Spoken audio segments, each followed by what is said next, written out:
Wait, what? 2 mini painting videos in a row? What the hell's going on here? Well, to be honest, we might be going through a bit of a mini painting phase. You know, for a couple of reasons here on the channel. But today, we're not just painting 1 mini, we're gonna knock out 3 minis.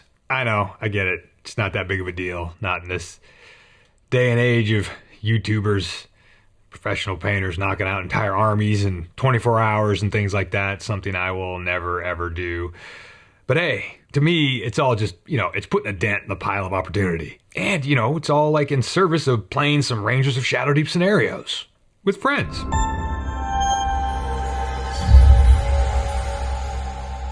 Greetings, good humans, and welcome to Tabletop Alchemy, where sometimes we rejoice at having a sizable pile of opportunity to go shopping within. And we thank our patrons for their continued and much appreciated goodwill. Thank you, guys. All right, so not only do we have 3 minis today, we're also working with 3 different mediums: injection molded plastic, poured resin, and white metal. I mean, we got some old stuff going on here. And of course, the modern contemporary injection molded plastic model is the best of the bunch to work with.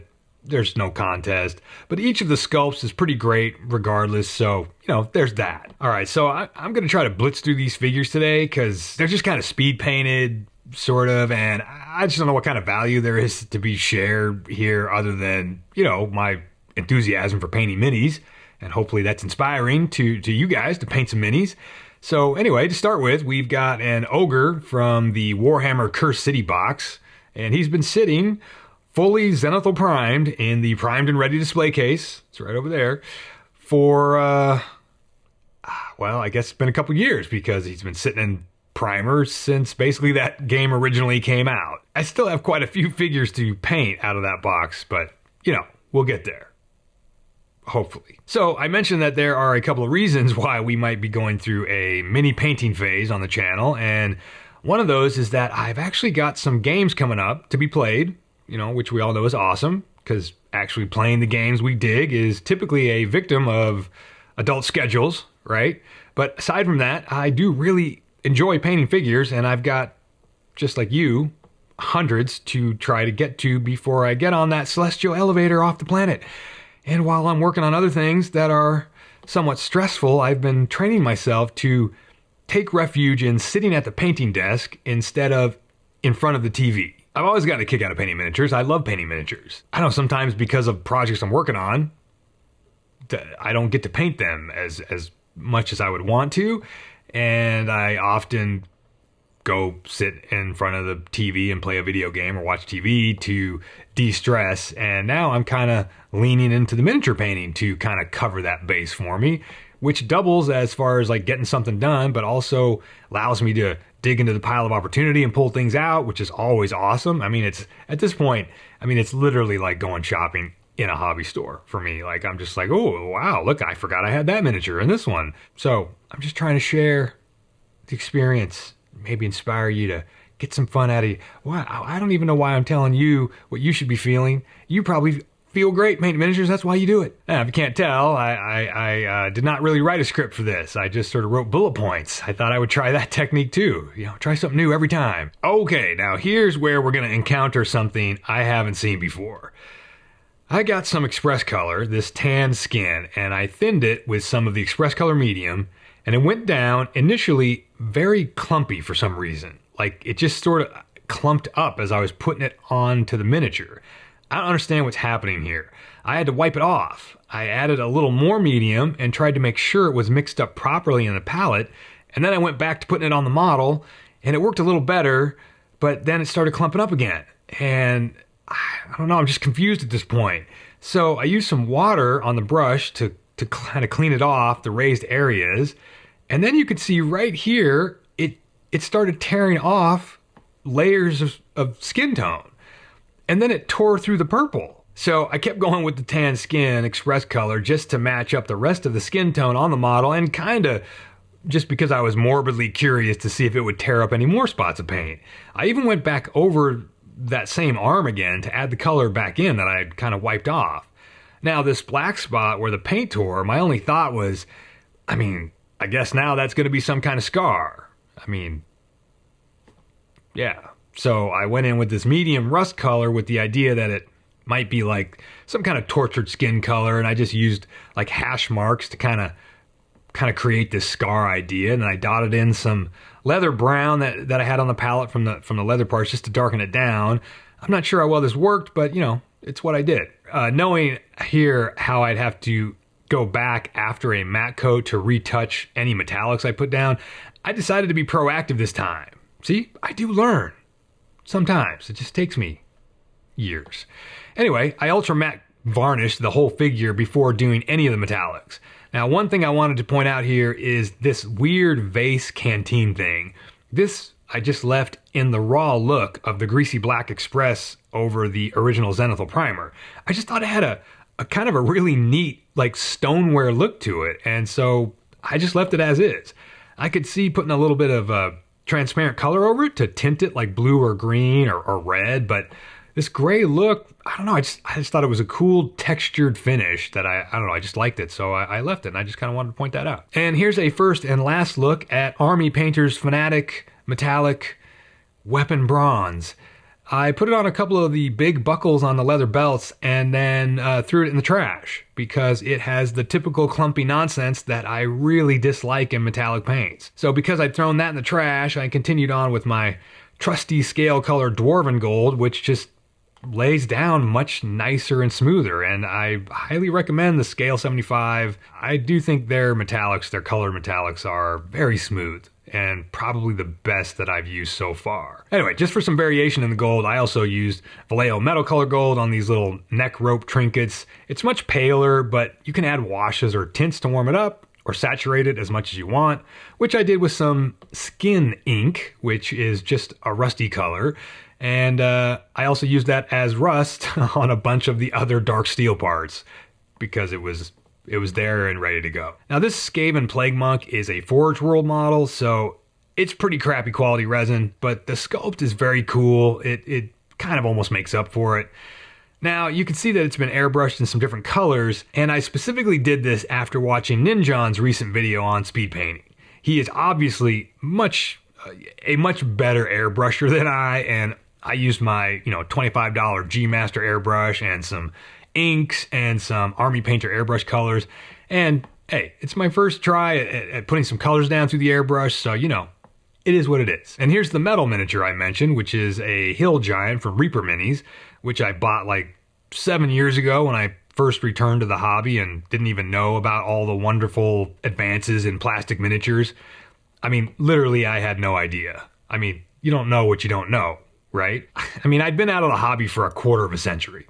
Come on. Okay, good. Here we go. Here's the second time the Express colors tear up the undercoat of airbrushed inks and Army Painter airbrush colors. Now, I do not understand what is happening. Other than the Ogre and this Giant, I have never had this problem before with Express colors. One of those models is plastic, one of them is metal.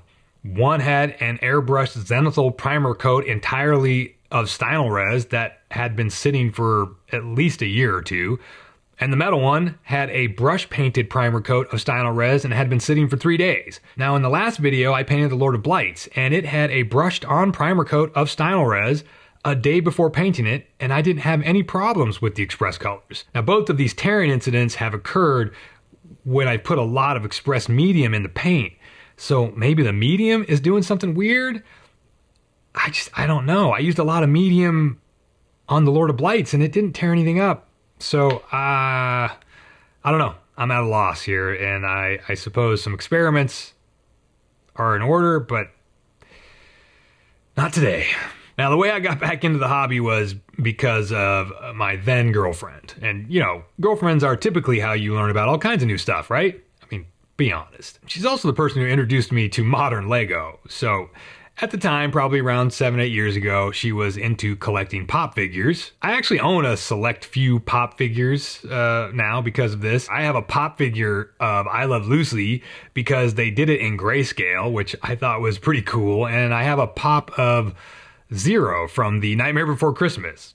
For the same reason, I'm going to have to buy the new Nightmare Before Christmas Lego set, because it has a zero in it, and it's just too cool. Anyway, my ex was also an artist, and she became fascinated with the art of converting and or customizing pop figures, and she knew I'd been into miniatures way back in my special effects background, and so she asked me to help her get the right paints and brushes and things to do some of this pop conversion stuff, and she actually did some pretty cool stuff, man. She got a pop of the Sesame Street count, and then she went and got a bunch of purple like yarn, and she cut up her own pile of purple flock and flocked the count pop, so he basically looked just like a real Muppet. Like he had the flock made that sort of texture on it, like a Muppet texture. It was pretty cool. It was impressive. Anyway, she wanted to get some paints at Hobby Supplies, and I pointed her to the craft paints at Michael's, but I also mentioned the whole idea of miniature paints and paint quality difference stuff. And I went looking for some online, and I started to find all the crazy stuff that had evolved while I was gone. And when she started to work on her pop projects, I was like, hey, I think I want to paint a miniature again. That would be cool. And that's when I went searching for D&D figures and found Reaper minis on eBay, and I bought this guy right here. This is the first mini I painted after returning to the hobby in 25 years. And I had seen War Machine miniatures at like San Diego Comic-Cons, and I saw them at Gen Con way back, again, 7 or 8 years ago. What's going on here? And so I was aware of like these, having seen like cool miniatures, and then a couple years had gone by, and then I was like, oh, let me go look that company up. I can't even remember what they were called, but I eventually found them, Privateer Press's stuff, and I found their paints. That I found out about the P3 paints. So I was actually trying to decide what paint line to like buy a bunch of paints with, because in returning to a hobby, you kind of know like certain basics. And one thing I knew was like, I'm going to want a bunch of paints, of course. And my only experience way back then was Citadel paints. And so when I went looking for paints, the reason I bought the P3 paint line is because they had good reviews, but they also came in the same style of paint pots that I had Citadel paints in a quarter century ago. It's a dumb way to make a choice, I understand that, but it's hard to get away as a human from, the totally unfamiliar. I mean, it just is. So you kind of gravitate towards at least something that you're like, well, it looks kind of familiar, and I'm going to kind of go with that. Even if like going into something brand new is what you should do. It's just the way we work, right? But it's totally cool because I didn't end up regretting that choice. I think most of the P3 paint line is actually very nice. But of course, I was, at the top of the avalanche iceberg at that point, and, I was obviously going to tumble down that avalanche iceberg and, become the collector that I am today. Anyway, so I charged right back in and I bought a bunch of Reaper figures, all metal ones. I didn't like the bones vinyl things, and again, I had this familiarity with metal miniatures from way back then, and I was comfortable with metal miniatures. Back when I got out of the hobby, GW's plastic models were like single piece goblins. Like, here's 40 of the exact same figure on a giant sprue, and I never liked those plastic miniatures. So metal was always the metal miniatures were always the way to go. But like I said, I had no idea about the advances in injection molding and the fact that sculpting had gotten so great. And, eventually I looked up some Games Workshop stuff and I was appropriately blown away. In fact, 2 of the first GW models I bought are still in the pile of opportunity, waiting. Let's be honest, most of my pile of opportunity consists of Games Workshop models that are waiting to be painted, amongst a lot of other models, of course. I actually need to organize the whole pile of opportunity again because it's just gotten out of hand. I've been sticking models on shelves and putting them, they're just everywhere. It's just, once a year or once every couple years, you gotta like organize the desk again. It has to be done. So maybe there'll be like a spring cleaning episode where I can go through and stack all my stuff back into boxes and maybe organize them by category, or I don't know. Oh, and just to get back to what's going on screen, I also dig the blue metallic that I put on the flail ball thing. I think it might be intended to be it's a censer, like a thing that holds incense or something like that. But I used the blue metallic literally just because I saw it in the paint box, and I was like, oh, I haven't used that hardly ever. Let's put some on here. And I actually like the rust on top of the blue. It's weird, but again, it's fun for me. That's all that matters. Remember, the hobby table is the one place it's okay to be a narcissist. Aside from YouTube. Here my video card ran out of space while I was recording this bit. This one little bit that I am kind of most proud of on this miniature. The writing on the book. I mean, damn. Well, whatever. It's not stupendous or anything. It's just something I didn't think I could do, and I was just going to put some like little wavy lines on the pages. But then at the last minute, I just decided to actually try to make some marks with some shape to them, and it was fun. And like, that's the most important thing, right? Just have fun. Anyway, here's the most fun thing that I did for myself on these minis. Blood splatter. Now, from the moment I superglued this heavy-ass chunk of metal together, I knew I wanted to splatter that apron with some blood. That's even why I painted the apron like a gray, or a lighter gray, right? So I could do the blood splatter. And the trick is I wanted to find the right kind of brush to flick the splatters with, right? It had to have like some stiffer bristles. A toothbrush would have worked, but I had this super cheapy makeup brush in the brush tin, and it kind of worked okay. And I actually liked the end result. I smudged it accidentally on the rim of the base, and so I just figured I should add more to the base to kind of make it fit in, right? Anyway, here's all of them overall, and they are 3 more finished models. I mean, I think they'll serve their purpose on the table just fine, and they were fun to paint. And, you know, not worried too much about. I'm actually proud of my work on the GW Ogre skin tone. I haven't really ever painted skin tone that way before with like the purple base coat. And another new thing I did was I actually shot these miniatures in a different setup than I had been doing. And I like the lighting better. It's just flatter, which is kind of better for miniatures, I think. So overall, I had fun. Go put a dent in that pile. See ya.